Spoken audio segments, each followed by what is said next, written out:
Our Amazing Moms program is frankly amazing. We get to hear about so many different moms. Moms play such a special role on this planet.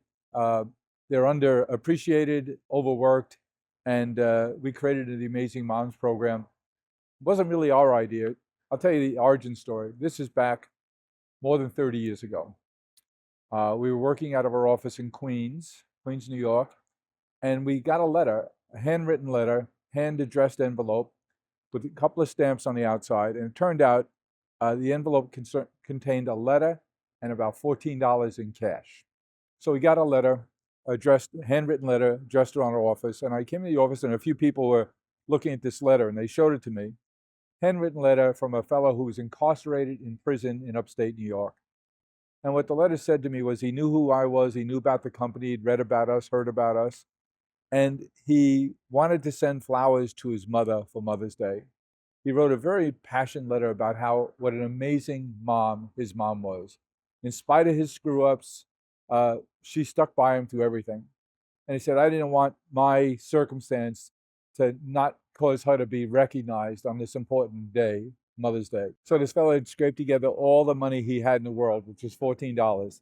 And he said, I know it's not much, but can you do something for my mom? Of course, everybody in the office said we have to do something, and indeed we did.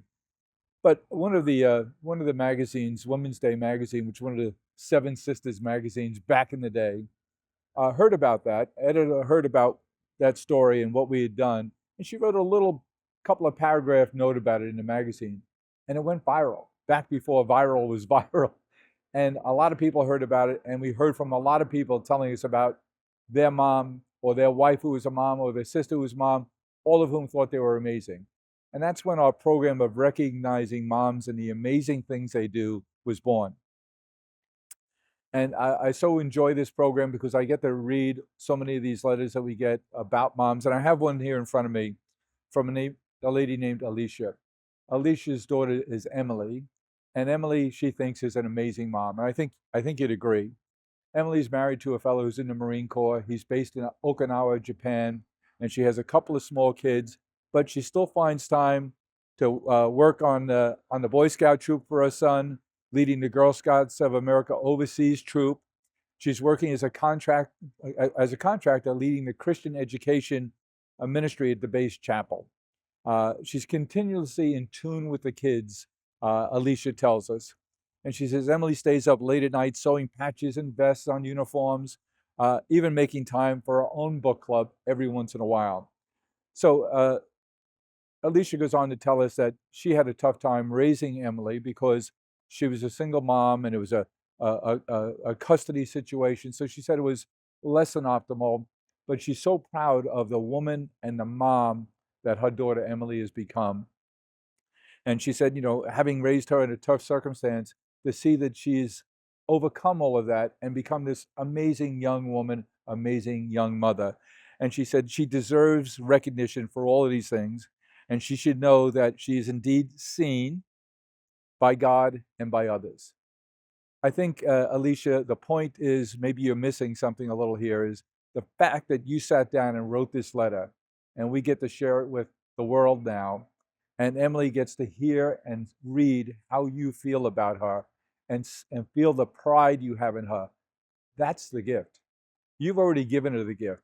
The recognition that she'll get through the Amazing Mom programs, that's secondary to the warm feelings, pride, and appreciation and respect that you have for her.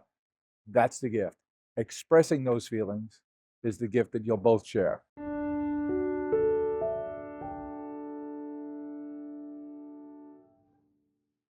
You hear all kinds of stories in our Amazing Mom program. I have a short one here, but it's so telling. Came in anonymously for reasons I think you'll understand. And this young lady writes to us about her mom. And she said her dad was an abusive alcoholic, but her mom endured so much pain so that she could have a good life, so her daughter would have a good life. She protected me from him and from as much of the world as she could. To this day, I talk to her every single day. I think that's really important. And after her grandfather died and they had nowhere to live, her mom cashed in her 401k to buy a home where they live now. She's constantly bending over backward to make sure I'm okay, healthy, and happy. That's what moms do. And it's so nice that she wrote to us about her mom. And the most important part is that she shared that recognition, not just with the public community here at 1-800-Flowers, but with her mom, taking time to sit down and express herself and think about what her mom went through to provide for them and how she's happy for what she has and not just looking at what they don't have.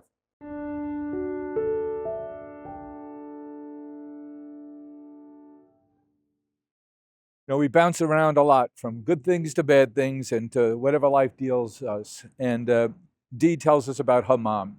She said she was a very young mother of two. She worked full time at the same company for 31 years. Then she was forced to retire because she got a brain aneurysm.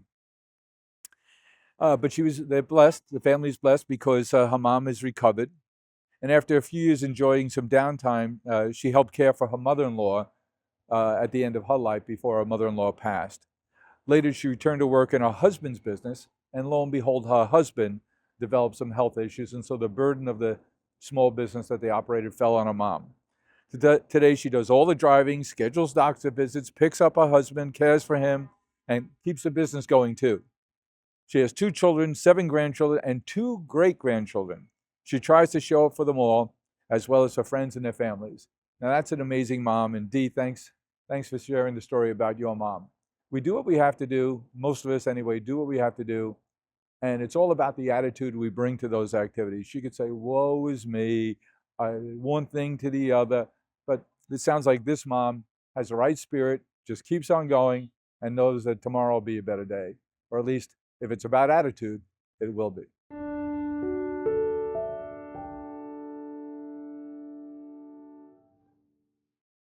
I have a letter here from Patty. It was a long letter, and every word of it was beautiful and meaningful, but I'll condense it for our purposes here today. So she says, moms are special. They shape their lives of their children in ways that last a lifetime. When they were young, money was very, very tight. Their dad worked 24-hour shifts, so they're never sure when he was going to be home. And as payday approached, she said the cupboard was often quite bare. And all of a sudden, her mother-in-law calls, and they're on their way over, 7 of them, for dinner. Now, just before that, they looked around to what they possibly could make for dinner that night, and there was 1 pork chop in the refrigerator. And so they drew straws, and the youngest daughter won the pork chop. Now, all of a sudden, they get this call that the mother-in-law is coming with 5 or 6 guests, with 7 in total, for dinner, and the 3 girls and mom huddled around. What are we going to do? They looked around. They found some rice. They found an onion, a few mushrooms, green beans, some canned biscuits, and of course, the 1 pork chop that they were allocated for the youngest. And they just put their shoulders together and decided we're going to make the best of this. And when the guests arrived, they served everything family style. They just pulled it off somehow.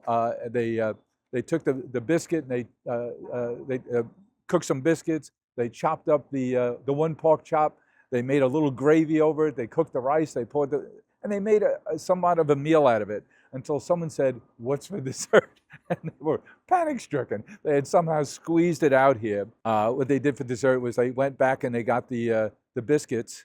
They baked the biscuits. They put some jelly on them, and some whipped cream and some powdered sugar. As she said, somehow it all came off. And when the mother-in-law and the guests left, she said the 3 girls and the mom just sat around laughing hysterical at what they'd pulled off. They weren't sure they were going to have enough for dinner for the 4 of them, and all of a sudden they were feeding 7, 8, or 9 people, and somehow they pulled it off.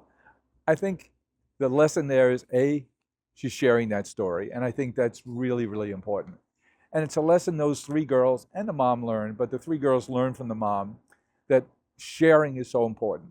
Not just sharing the food literally, but sharing their circumstance and their challenge, and doing it with humor and grace and honesty. Sure, mom would have liked to have said, "Oh, we got plenty, sure, come on over." She didn't.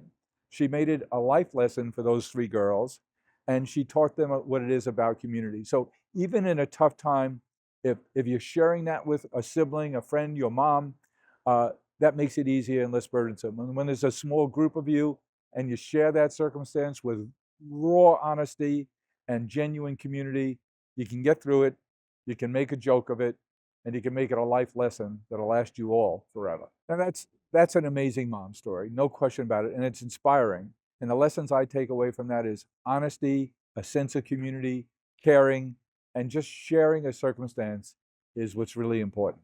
I think it's about community. I think it's about sharing literally the food, sharing an experience, and doing it with pure honesty. So there are lessons to be learned and communities formed. Those lessons last forever.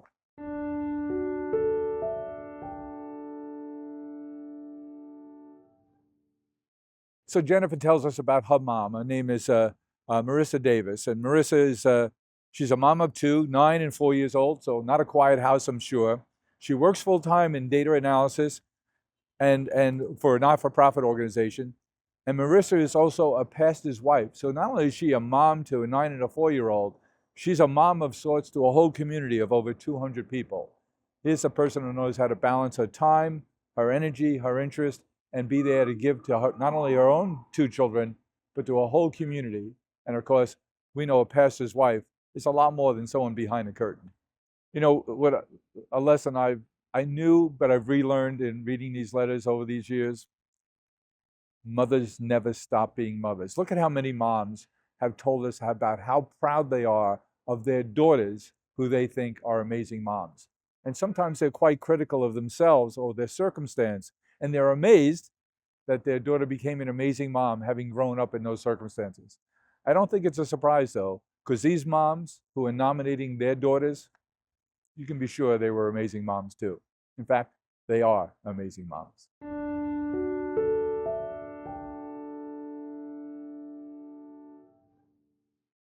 So I got an interesting letter from a young lady named Tovi, who tells us about her mom, who she thought was an amazing mom.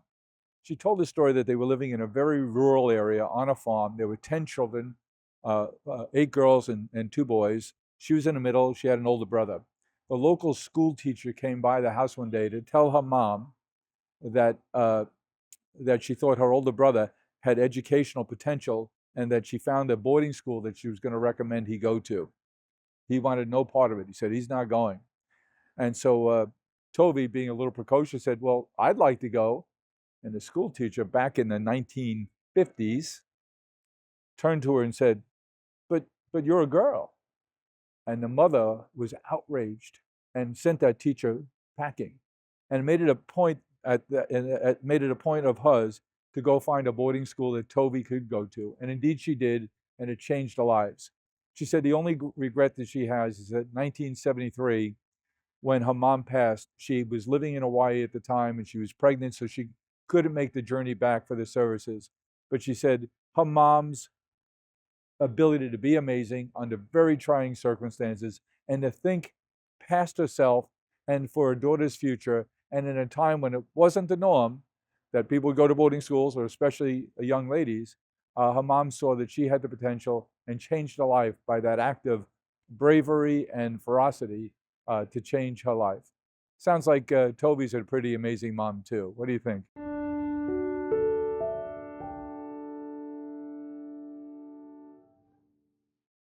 Here's a really interesting letter I got from Rosie. She tells me that she has a sister and a brother, and her mom left them when they were very young. That forced her dad to be both a mom and a dad, and to give up his military career to raise his 3 kids. At some point, he met another lady, and she had 2 children. They got married, and it became one family. So she was appreciative of her dad and the role he played as a single parent, but now there was another mom in the house, and she said that mom had some mental health issues and struggled, but she still went out of her way to make sure it was one family. And although she wasn't there a lot for them, Rosie was very appreciative of the role that second mom played. And then when tragedy struck again, and that mom went away, dad was overwhelmed, and fortunately she had a friend's mom who welcomed Rosie into their family. She was a coach who was loving yet disciplined, and a drama teacher who was kind and encouraging. And then she goes on to thank all 3 ladies, or all 3 mom figures in her life. And what I was impressed by in Rosie's letter is she's not, look at the tough circumstances I had, woe is me. She said she found good in each of those 3 moms that she had in her life, and how each one contributed something unique and different to help Rosie become the mom she is now. And she's a mom of grown children. And I was just so knocked out by her focusing on the gifts that she got, not on what she didn't get, or the gifts that she has, not on the things that she doesn't have. Rosie, sounds to me like you had a package that provided you with some amazing momdom. But I think, Rosie, that probably resulted in you being a pretty amazing mom yourself, and that you thought enough to sit down and write us about your collective mom experience says a lot about you.